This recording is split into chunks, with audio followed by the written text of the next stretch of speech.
오늘 보면 말씀을 보면요, 종교 지도자들이 예수님께 질문합니다. 그 질문에 대한 예수님의 대답이 오늘 본문 내용입니다. 근데 그 중심 사상이 뭐냐 그러면 회개입니다. 우리가 회개를 잘하는 건데 그러나 실천을 못해요. 회개를 하면서. 회개는 뭘까요? 회개는 내가 뭔가 잘못했다는 걸 느끼는 것이 회개의 시작입니다. 내가 잘못했어. 이건 아닌데. 느꼈으면 그거를 돌이켜야 되죠. 그리고 하나님께 올라가는, 하나님께 나가는 그 인격적인 변화가 회개일 겁니다. 그 제가 지난 1월달 첫 설교를 그걸 했죠. 세겜에서 머물러 있지 말고 일어나 베델로 올라가라. 그것이 바로 회개입니다. 세겜에서 저들은 뭐 했습니까? 딸이 강간 나가죠.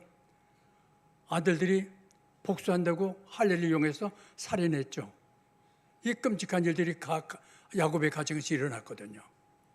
그런데 이제 그러면 세겜 사람 남자들 다 죽였으니까 주위에 있는 가나안 족속에 복수할 거 아니에요? 그 두려워 죽었구나 하고 떨고 있을 때 하나님은 베델로 올라가라. 이제 돌이켜라. 올라가라. 하고 말씀했습니다. 올라가서 야곱은 변화됩니다. 그리고 야곱은 사기꾼이라는 뜻이에요. 형의 발 뒤꿈치를 잡고 올라왔다는 사람이지만 그 다시 풀어서 해보면 사기꾼 야곱입니다. 야곱하면 사기꾼이 세상 일 물불 안 가리고 손에 안 보는 사람이에요. 그런데 이 야곱이 베델에 올라가서 변화됩니다. 그래서 하나님이 지어준 이름이 있습니다. 그게 이스라엘이에요.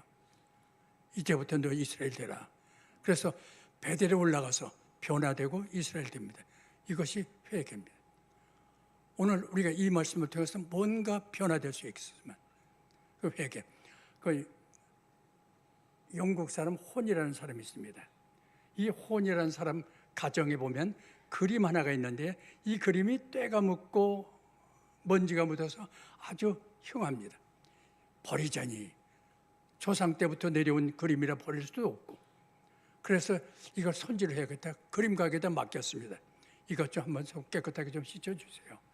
하고 그림 가게 주인이 그 그림을 씻다 보니까 이게 대단한 그림이에요. 18세기 영국의 거장 토마스 가인스버그라고 하는 사람의 블루보이라고 하는 명작 그 그림입니다. 그 원판이에요. 100만 불짜리예요. 그거 버릴 만큼 더럽고 추한 참 실증나는 그림이었는데 보니까 먼지 닦아내고 깨끗하게 씻고 보니까 이게 명작이에요. 걸작이에요. 바로 우리 인생도 나 보잘것 없고 초라한 것 같지만은 우리 하나님은 우리를 초라한 사람 만들지 않았어요. 당신의 자녀 초라하게 만들지 않아요. 걸작이에요. 우리의 가정도 마찬가지면 초라한 가정 남들이 손가락질 그건 상관없어요. 세상 모습은 어떻든 간에 우리 가정을 복된 가정으로 세우시길 하나님의 가정이니까 원하시는 거예요. 그래서 그 위해서 우리가 돌이켜야 돼요. 회개해야 돼요. 그래서 회개가 참으로 통해서 이 그림이 바뀐 것처럼 내 위에 있는 먼지들, 더럽고 추한 것들 다 털어버리고 깨끗이 씻어서 정말 하나님 앞에 걸작품이 되는 변화의 모습이 일어났으면 좋겠다 해서 오늘 본문을 택했습니다. 특별히 명절을 앞두고 우리가 가서 어떻게 해야 될까? 좀 변화된 모습이 있었으면 좋겠다 해서 했습니다. 이제 질문의 내용을 들어가 보겠습니다. 1절에서 5절 보면 종교 지도자들이 질문하면 이제 예수님이 거기에 답변하시는 일이 1절에서 5절까지 있거든요. 종교 지도자들이 두 사건을 거론합니다. 그 당시에 일어났던 사건 두 개가 있는데 하나는 1절에 보니까 예루살렘 성전에서 제사를 지내는데 그 제사 지낼 때 빌라도 총독 있잖아요. 총독 와서 칼로 그 제단 쌓고 있는 갈릴리 사람들 몇 사람을 갖다 살해해버렸습니다. 피가 튀어서 제물에 피가 섞였어요. 이 끔찍한 참혹한 사건입니다. 그것이 1절이고요. 4절에 보면 실로암 망대가 무너져서 18명의 예루살렘 사람이 죽었다는 얘기가 있습니다.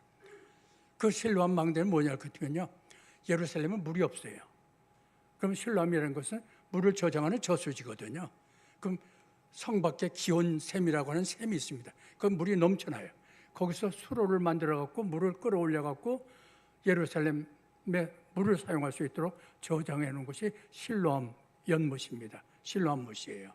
근데 그러면 물을 저장하려면 망대를 세워서 지켜야죠. 지키려면 수로가 막혔는지 또 누가 거기다 오물을 넣는지 혹은 그 수로를 파괴시켰는지 감시해야 되잖아요. 그게 망대입니다. 감시초소예요. 근데 그것이 무너졌습니다.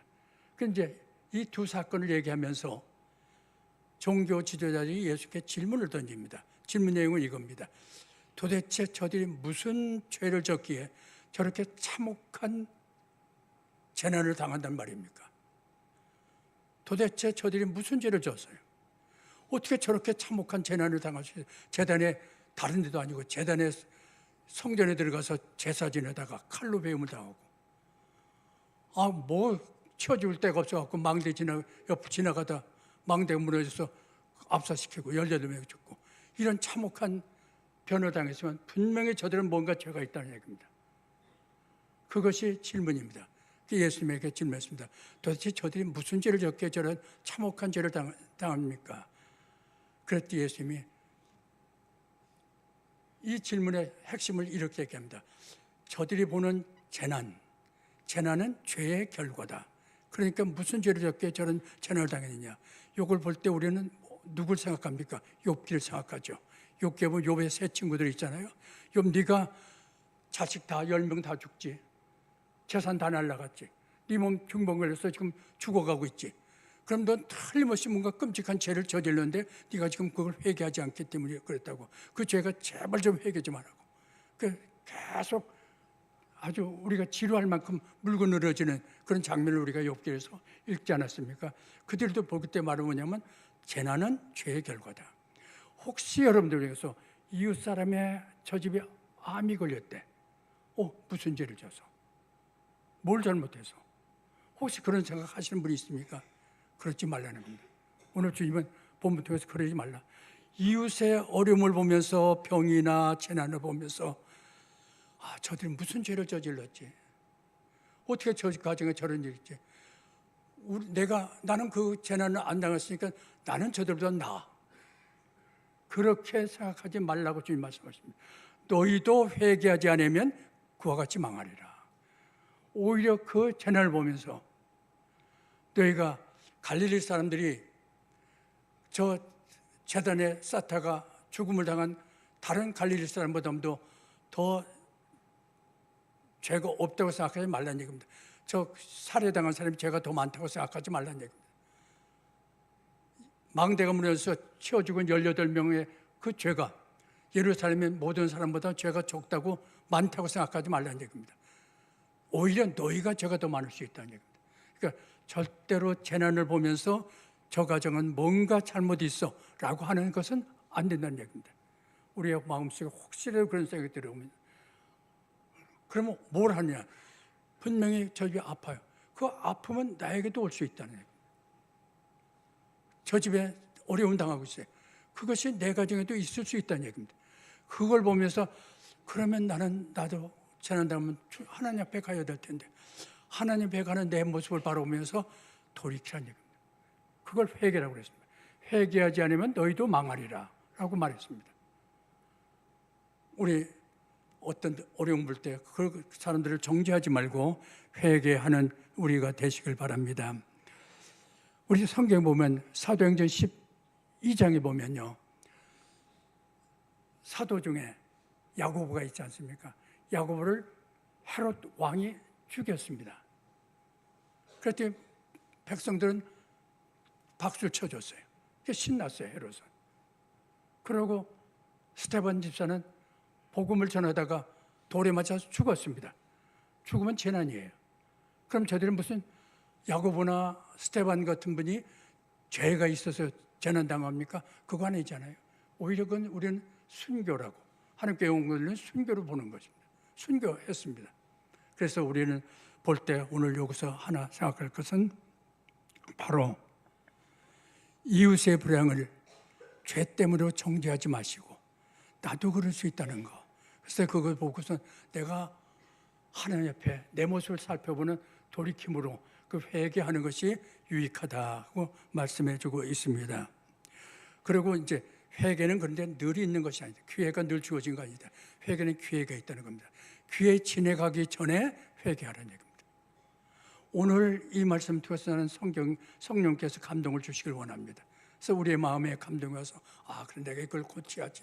몇 번이 고치려고 하는데 못 고쳤어. 그런 게 있으면 이럴 때 붙들고 회개하고 하나님께 돌아가서 주님 앞에 호소하시길 바랍니다.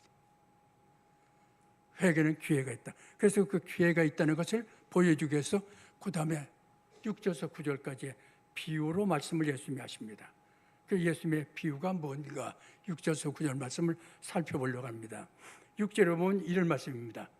한 사람이 포도원을 가지고 있는데 그 포도원에 무화과 나무를 하나 심었다. 그리고 열매를 구했더니 열매를 얻지 못했다 하는 게 6절 말씀입니다. 한 사람이 포도원에 무화과 나무를 심었어요. 무화과 나무를 심어서 무화과는 제목 땔감 쓰려고 한 것도 아니고 목재로 쓰려고 하는 것도 아니거든요.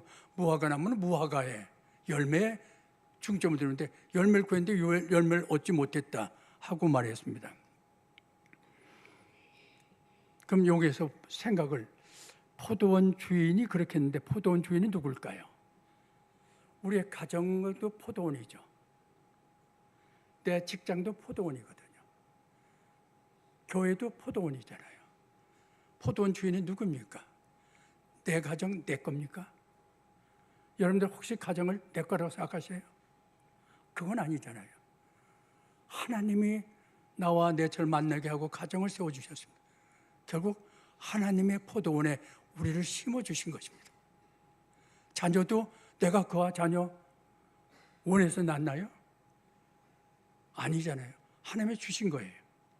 하나님이 주신 거니까 가장 좋은 걸작품일 거예요. 비록 남 집보다는 공부를 못할지 모릅니다. 혹시 남의 아이보다는 건강하지 못할지도 모릅니다. 그러나 하나님 보시기엔 이 가정에 걸작품으로 주신 거예요.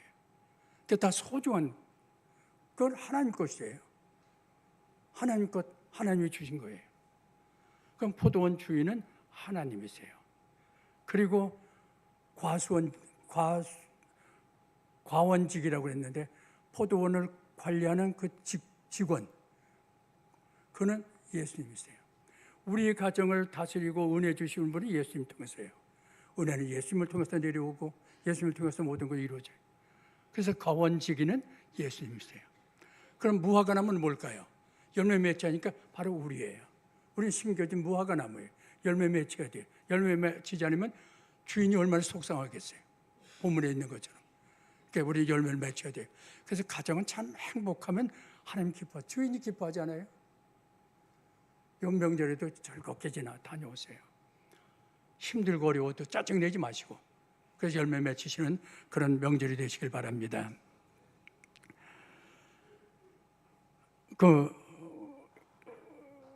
마태복음 21장 19절에 보면 예수님이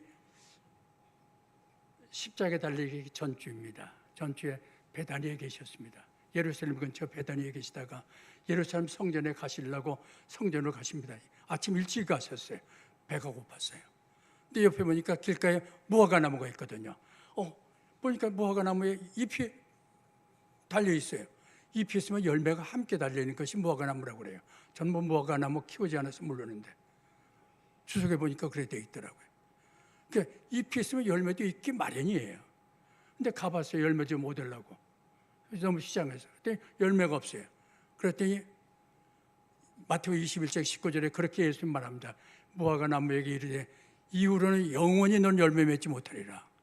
그랬더니 그 나무는 시들어 죽었다. 이 무화과 나무에 열매 맺힐 기회는 요까지예요. 예수님 십자가에 달리기 전주일 그때 열매 맺혔어야 돼요. 근데 열매 못 맺혀서 끝났다는 얘기입니다. 열매 맺지 못한 무화과 나무, 그러니까 7절에 보니까 이렇게 말씀하십니다. 주인이 가원직에게 말하기를 저 무익한 무화과 나무 열매 맺지 못했으니까 찍어버려라. 어떻게 땅만 버릴 수 있느냐. 무화과 나무 괜히 열매도 못 맺는 거 심어놔야 다른 데 양분만 빨아들이고 땅을 버리는 거 아니에요? 그냥 땅만 차지하고 있고 그거 찍어버리라 하고 포도원 주인이 과원직이 이렇게 말했습니다. 근데 무화과 나무는 3년 내지 4년쯤 심어놓으면 3년 내지 4년이 되면 열매가 맺힌답니다. 근데 3년을 내가 기다렸지만 열매를 구했지만 못 얻었다. 그럼 3년이면 3년부터 시작하면 3년이면 6년이고 6, 7년을 무화과 나무 열매를 구했다는 얘기입니다. 가수원 주인이. 그런데 열매가 없었다. 그러니까 저 나무 좀 무익한 나무니까 뭐 쓸모없는 나무니까 찍어버리라고 가원직에게 말했습니다. 여기서 우리는 하나 찍어버린다는 얘기입니다. 어찌 땅만 버리겠느냐 그렇게 말씀하셔서 찍어버리라고 했습니다. 이 찍어버린다는 게 뭘까요? 고린도 후서 11장 12절에 보면요, 찍어버리는 것은 기회를 끊는 것이다. 그 나무는 이제 무화과 나무는 찍어버리면 기회, 열매 맺힐 기회가 없어진다는 얘기입니다. 우리도 찍어버리면 끝나요. 회개는 기회가 있다는 얘기입니다. 그 사도 이사야서 5장 4절에서 6절 보면요, 이사야서 5장 4절에서 6절 보면 하나님이 포도원에 대한 얘기합니다. 이 포도원 내 건데 내 포도원에 내가 얼마나 이 포도원을 아끼고 사랑하고 보살폈는지 최선을 다했다. 그런데 열매를 구했더니 참포도 놓고 들포도를 맺었더라. 어떻게 포도원, 내가 더 이상 포도원을 위해서 뭐 해줄 게 있냐고. 우리 자신을 돌아보세요. 하나님이 우리에게 은혜 주셨습니다. 뭘 더 하나님에게 우리가 구할 수 있습니까? 그런데 우리가 누릴 하나님이 주신 은혜를 누리지 못하고 있는 겁니다. 우리는 하나님이 주신 그 은혜를 생각하면서 그 포도원 이사야 5장 4절에서 6절 말씀처럼 내가 이 포도원에 이렇게 정성을 기울였는데 어떻게 참포도 맺히고 내가 들포도를 맺히냐. 내가 이 포도원에게 말하리라. 이제 이 포도원은 황량하게 될 것이다. 내가 이제 가지치기도 안 할 것이고 땅을 파서 도움을 주고 거름주는 그것도 안 할 것이고 버려질 것이다. 그러면 황량한 곳에는 찔레나 가시나무가 나오니까 가시와 찔레가 이곳에 자라날 것이고, 그리고 내가 구름한테 명할 것이다. 구름아, 이 땅에는 포도원에는 피를 내리지 말아라. 은혜 거두신다는 얘기입니다. 우리도 회개하고 돌이킬 기회가 있습니다. 그것을 쳐버리게 되면 은혜를 거두십니다. 하나님의 은혜 거두시면 힘들죠. 우리 은혜 속에 살고 오늘도 은혜를 우리 장로님 기도하시고 찬양대도 우리 다 은혜 속에 살아야 될 성도들입니다. 그렇기 때문에 우리는 기회 있을 때 우리가 돌이키고 하나님께 돌아가면 하나님 그렇게 기뻐하시고 그렇게 걸작으로 만들어 주시는데, 마태복음 3장 10절에 보면요, 찍어버린다는 거 이렇게 했죠. 예수님이 하신 말씀입니다. 도끼가 나무 뿌리에 이미 놓여 있으니 좋은 열매 맺지 못하면 그 나무를 찍어버려서 불에 태우리라. 그러니까 우리가 회개할 기회를 놓치고 우리가 회개하지 않고 있으면 그 찍어버려서 불에 태운다고요. 은혜 거두십니다. 그러니까 우리 성도님들 정말 하나님 앞에 성령의 감동을 받으면 즉시 고집 부리지 마시고 돌이키고 하나님께 돌아가는 그 일이 이루어지길 바랍니다. 마태복음 25장에 보면 달란트 비유가 있죠. 달란트 비유에 보면 한 부자 사람이 먼 나라로 가면서 종들에게 돈을 맡깁니다. 한 종에겐 5달란트 맡겼고 한 종에겐 2달란트 맡겼고 한 종에겐 1달란트 맡겼어요. 다 능력이 다르다는 얘기입니다. 각각 5달란트 가지고 장사할 수 있는 사람이 있고 2달란트. 그러니까 가정 남하고 비교하지 마세요. 내 가정은 내가, 우리 가정 하나님이 가장 좋은 가정 주신 줄 알고 거기서 직장도 마찬가지, 남의 더 좋은 직장 부러워하지 마시고요.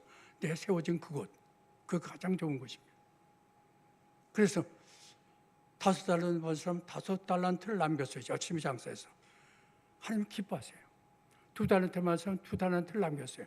차이는 5달하고 2달란트하고 차이가 많지만 그러나 하나님 보시기엔 똑같아요. 능력의 차이니까. 착하고 충성된 종아, 네가 작은 일에 충성했으니 내가 너에게 맡기라. 더 많은 걸 맡기겠다고요.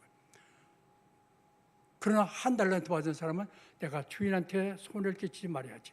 그 한 달란트를 땅에다 묻어버렸어요. 이제 주인이 돌아왔습니다. 그때 그 한 달란트 받은 사람은 그걸 캐가지고 돈을 캐내갖고 주인에게 갑니다. 이게 바로 그 돈이에요. 당신한테 맡겼던 거 그대로 한 푼도 손해본 거 없어요. 그대로 줬어요. 그러나 이 한 달란트 받은 사람은 주인에게 손해 끼치지 않은 것이 아니고 손해 끼쳤습니다. 주님이 그렇게 말합니다. 야, 어리석고 미련한 종아, 네가 이 한 달란트를 갖다가 취리하는 사람, 은행이, 지금 말하면 우리 은행이죠. 은행에 맡겼더라면 그 한 달란트에 대한 뭐가 나옵니까? 이자가 나오지 않느냐. 원금과 이자를 나에게 줘야 되지 않느냐. 그러니까 이 한 달란트 받으면 주인에게 한 달란트 이자만큼 손해를 끼친 사람입니다. 만약에 내가 하나님의 은혜를 받았는데 은혜를 내가 열매 맺지 못한다고 하면 곳에 열매 맺는 무화과나무를 심었을 경우에 얻을 수 있는 무화과 열매를 주인은 누리지 못한 겁니다. 받지 못한 겁니다. 그러니까 무익한 것으로 끝나는 게 아니라 주인에게 손을 끼치는 것. 그럼 주인이 기뻐하지 않죠. 손을 끼쳤으니까. 그러니까 우리는 언제나 이런 걸 생각하시고 하나님 앞에 합당한 열매를 맺기를 바랍니다. 합당한 열매를 맺지 못하면 기대를 저버립니다. 기대 저버리는 것으로 끝나는 게 아니라 주인에게 손해를 끼친다는 걸 기억하시고 우리 세워진 곳에서 최선을 다해서 살아보시길 바랍니다. 그래서 8절에서 9절 보니까 가원지기의 간청이 나옵니다. 가원지기가 주님이 우리를 위해서 탄원한다는 얘기입니다. 가원지기 간청이 뭐냐면 주인이 열매 맺지 못하니까 찍어버리라고 했습니다. 그랬더니 가원지기가 말합니다. 금년 1년만 더 참아주세요. 금년 1년만 더 밀어주세요. 그리하면 제가 최선을 다해서 열매 맺힐 수 있도록 이 은혜를 베풀어서 무화과나무를 돌보겠습니다. 그래서 열매 맺히면 좋거니와 안 맺히면 그때 찍어버려주세요. 여기 8절에서 9절 말씀입니다. 전 이 말씀 보면서 제가 이 본문을 택했습니다. 저의 삶이 그랬거든요. 영시예배 그릇을 할 때 와서 하나님께 결심도 하고 이렇게 살아보겠습니다 하고 이런 가정도 모든 걸 보라보면서 생각을 해보거든요. 그러나 1년이 지나고 나면 똑같아요. 아무 한 게 없어요. 변화된 게. 그래서 나만 그런 줄 알았더니 작년도 대비 기도할 때도 보니까 대부분 다 그래. 지도자님들 기도할 때 보면 다 그냥 지나갔다고요. 그래서 금년만은 뭔가 우리가 좀 바뀌자니 많은 것 요구하지 않습니다. 하나만이라도 바뀌어서 우리가 좀 변화되는 삶이 우리 삶 속에 일어날 수 있기를 바라서 오늘 본문을 택한 것입니다.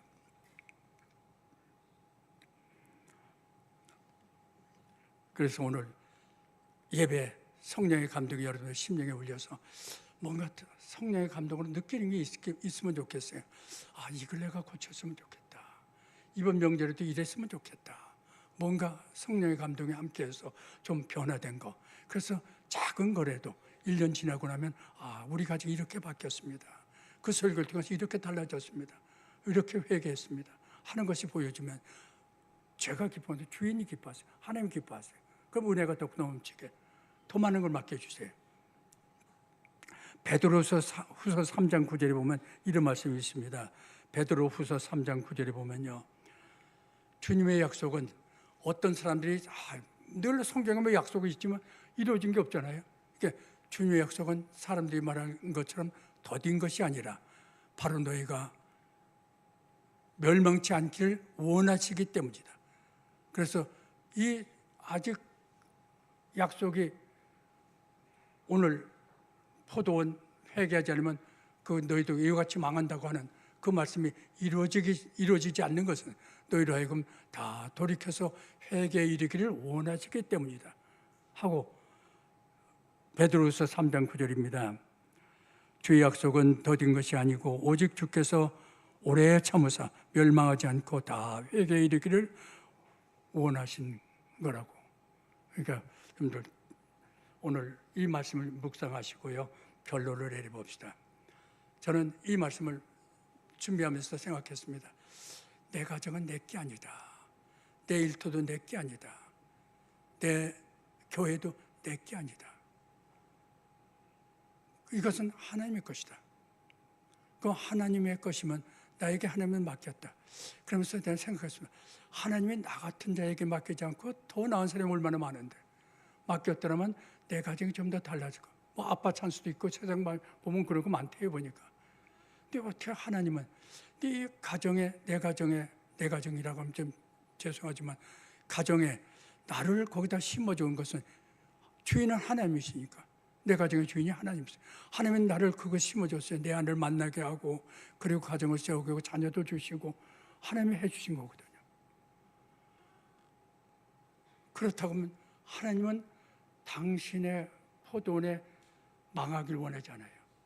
그 나에게 기대감을 가졌다는 얘기입니다. 너가 해주면 된다. 너는 이렇게 할 수 있다. 뭐 남의 거 비교하면 안 됩니다. 너에게 너의 가정이 행복하고 복되고 네 교회가 이런 믿음에서는 좋은 교회가 될 수 있다고 나에게 기대를 감았기 때문에 아직도 나를 부르시지 않고 여기 세워진 것은 아직도 나에게 기대감을 갖고 계시다는 걸 느낍니다. 누가복음 12장 20절인가요? 누가복음 12장 20절에 보면 어리석은 부자 비유가 나오죠. 어리석은 부자가 농사를 지었습니다. 많은 곡식을 거뒀어요. 창고도 짓고 뭐 해서 쌓아놓고선 너무 흐뭇합니다. 이렇게 물질이 풍부하니까, 이렇게 돈이 많으니까 내 영혼아 편안히 쉬고 좀 누리며 살자 하고 기뻐서 혼자 고백을 합니다. 그럴 때 하나님이 와서 이렇게 말하죠. 그 주인 되신 하나님께서 오늘 밤 네 영혼을 내가 도로 거둬가리니 그러면 그 재물은 누구의 것이 되겠느냐. 오늘 밤 제 영혼을. 그래서 그 맞아. 오늘 밤 내 영혼을 하나님이 부르신다고 하면 나는 꼼짝없이 가야 되잖아요. 내 가는 모습은 당연하죠. 숲속에 나무 잎 하나 떨어지는 것처럼 소리 없이 그냥 사라지고 말할 내 인생입니다. 우리 이런 삶이 우리 앞에 기다리고 있습니다. 이제 어떻게 사시겠습니까? 여러분에게 하나님은 여러분을 만나게 하고 가정을 세우게 하고 교회를 맡겨주고 일터를 맡겨줬습니다. 거기서 어떻게 사시겠습니까? 최선 다하십시오. 우리가 지금까지 살 수 있도록 은혜 주시며 밀어주신 분이 유보라고 그러죠. 유보해 주신 분이 바로 우리의 주님이십니다. 포도원지기예요. 1년만 더 참아주세요. 포도원지기가 그랬지 않았어요? 포도원지기는 어떤 분이었습니까? 나를 사랑하세요. 말로만 사랑하지 않습니다. 당신의 손과 발에 못이 박혔습니다. 옆구리에 창이 찔렸습니다. 그러면서도 나를 위해서 십자가에 죽으셨습니다. 그 사랑에 나는 빚을 진 사람입니다. 내가 가장 맺혀야 될 것이 오늘 믿음, 소망, 사랑, 그 중에 제일은 사랑이라고 그랬잖아요. 사랑의 열매. 이거는 꼭 맺어야 됩니다. 이건 주님 앞에 나를 유보시켜 해주시고 은혜 주시는 주님, 나에게 사랑에 베풀어 주신 분입니다. 이제 우리가 가정에 좀 섭섭한 게 있을 수 있어요. 사람끼리. 저는 인간입니다. 인간이기 때문에 죄질 수도 있고 또 섭섭한 마음을 가질 수도 있고 가족에 대해서 불만을 품을 수 있고. 그 하나님 아세요. 인간을 창조했는데 저 신이 아니에요. 그러나 거기서 우리가 주님의 은혜 속에서 주님 바라보고 우리가 생명 다할 때까지 주님 앞에 최선을 사랑의 열매 맺다가 주님 부르신 날 주님 앞에 갑시다. 우리가 바라볼 대상은 하나님이십니다. 주인 되신 하나님이십니다. 이웃집이 아니에요. 과욕 부리지 마세요. 돈 많다고 좋을 것 같죠. 좋기 편하죠. 돈 많으면. 그러나 돈 많아도 건강이 이런 사람들 보면 병원에 와 있습니다. 의미가 없어요. 그냥 먹고 살면 돼요. 돈에다가 비중 두지 마시고 비교하지 마세요. 내 가정, 옆집 가정, 옆집 차가 더 좋아. 그거 옆집 차죠. 옆집 아이가 공부 더 요번에 좋은 대학 가서 그건 그 옆집 아이죠. 비교하지 마시고 과욕 부리지 마시고 오직 우리는 심어진 그 자리에서 하나님 바라보고 하나님의 그 귀해 주었을 때 사랑의 열매를 많이 맺히고 가시는 삶이 되시길 진심으로 소원합니다. 같이 기도하겠습니다. 아버지 하나님, 오늘 저희들에게 말씀을 통해서 찾아오시고 저희들의 마음을 준비할 수 있도록, 그래서 회개의 열매를 맺을 수 있도록 말씀해 주었습니다. 에스겔서 33장 11절 말씀 보면 하나님은 악인도 멸망하는 걸 기뻐하지 않는다고 했습니다. 악인도 그 잘못된 길에서 돌이켜 생명의 길을 가기를 기뻐하신다고 했사오니 저희들 현재 자리에서 주님의 소원을 생각하며 주님 기뻐하는 삶이 이루어질 수 있도록 도와주시옵소서. 각가지 이 말씀을 통해서 행복이 찾아오게 하시고 사랑이 넘치게 하시고 기쁨이 충만할 수 있도록 은혜 내려 주시옵소서. 이번 명절에도 가는 곳마다 사랑의 열매가 맺을 수 있도록 복 내려 주시기를 간절히 바라옵고 예수 그리스도 이름 받들어 기도드리옵나이다. 아멘.